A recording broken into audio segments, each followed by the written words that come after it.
Well, I guess it's time for me to open up my package.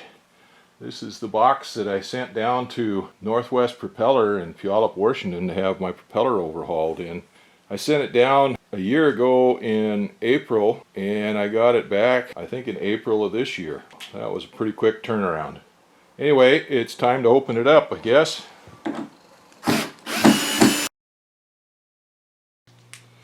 we go, authorized release. Get a wrench now and undo those bolts. I've got that bolted down so that thing doesn't move, and get that out of there. Okay.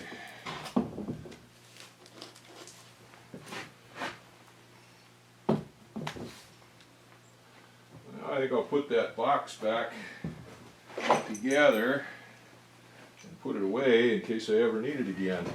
Okay, there she is. Nice and shiny and black. Nice white tips. It'll stay that way for about 20 minutes the first time we take off in the salt water. I got to fit up that new backing plate to it and the front plate, prop spinner and stuff like that so I can get it mounted on the engine. But there she is. Freshly overhauled propeller.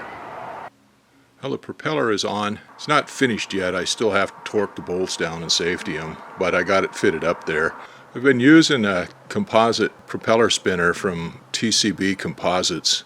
They're real light, and they're pretty nice spinners. They're a lot better than the ones you get from Univair. They're real lightweight. They're pretty nicely shaped. The one that I had on there got damaged. I had a little helper one day pre-flight in the airplane, and one of the tie-down ropes got flung up into the propeller when I was warming the engine up on the dock. Got a little gouge in the backing plate of the prop spinner there, so I called TCB, and they don't sell parts. All of them are mated up to match, so you have to buy the whole thing. And I think the price when the first one I bought was like $700, and I don't remember, it was $1,500 or something like that for this one anyway. Pretty spendy, but I had to get a new prop spinner and a backing plate, and the backing plate didn't quite fit on there. The holes that go on the dowels that come out of that crankshaft end just were a little bit tight. There are cutouts in it for the propeller to fit flat against it, and to get those clocked in the right place took a little bit of fooling around. I had to sand the holes out a few times and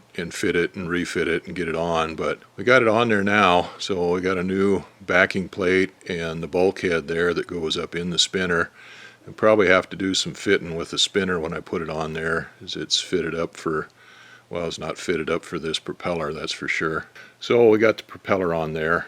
And now I've got to get the tail of the airplane down. That's an 84-inch propeller, and the way it's sitting, the propeller is going to hit the floor if I turn it over all the way. I measured it out, and the engine's not high enough to clear the floor the way it is. So I'll have to get the airplane down off the tail stand, get it down a little lower on the tail end, and raise this nose up a little bit more. Anyway, we got it on there. That's cool. Well, I just checked, and I was wrong. That propeller does clear. It's got about 2 inches of clearance down there, maybe 3 inches of clearance down there.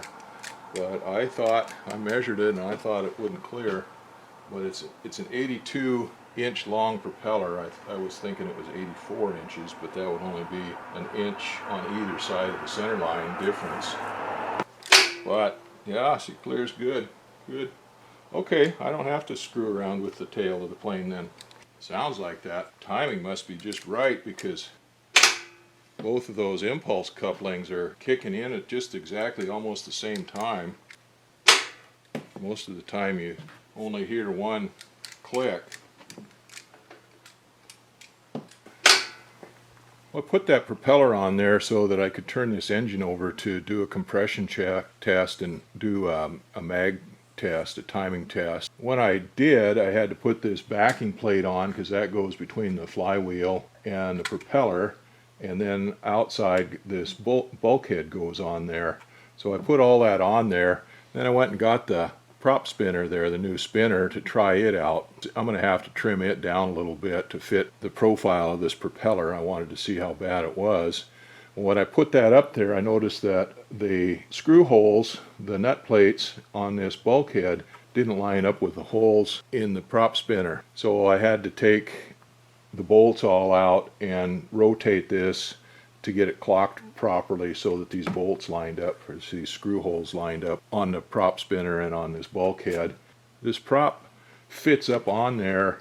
There's dowels, the bushings that come out of the flywheel come out, and this thing goes over those, but they don't stick far enough up there to hold that prop on there.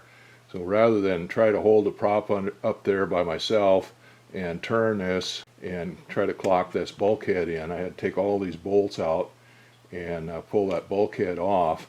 I went and found some bungee cords, and I just put around the propeller there and run back to the chain hoist, and that worked fantastic for holding that propeller on there. That held it tight against the ring gear while I could adjust this.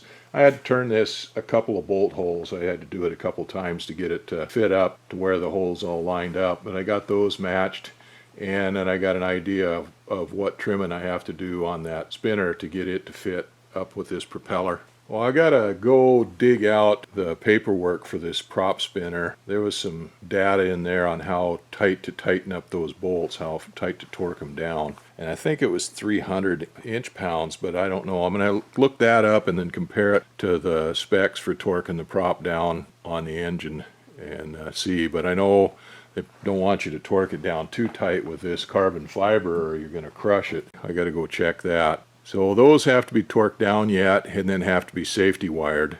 I'll get that torqued down and safety wired, and then get that spinner fitted up to that propeller, and that will be nice. Have a brand new propeller. Well, 3,500 hour propeller, but it's just like new. I looked up the torque specs for the propeller, and I torqued the bolts down, and then I safety wired them. They're all safety wired in accordance to the manuals, all the specs. So the propeller is officially installed. I put that prop spinner on there now. I think I'm going to put the engine cowling on first. That can be kind of a pain to get on. It takes some fiddling around to get it on, and you got to kind of get it on around the prop spinner, so that'll avoid getting the prop spinner scratched up. So I guess I got to take the engine hoist off of there, the chain fall off of there, and I can go ahead and put the engine cowling on now.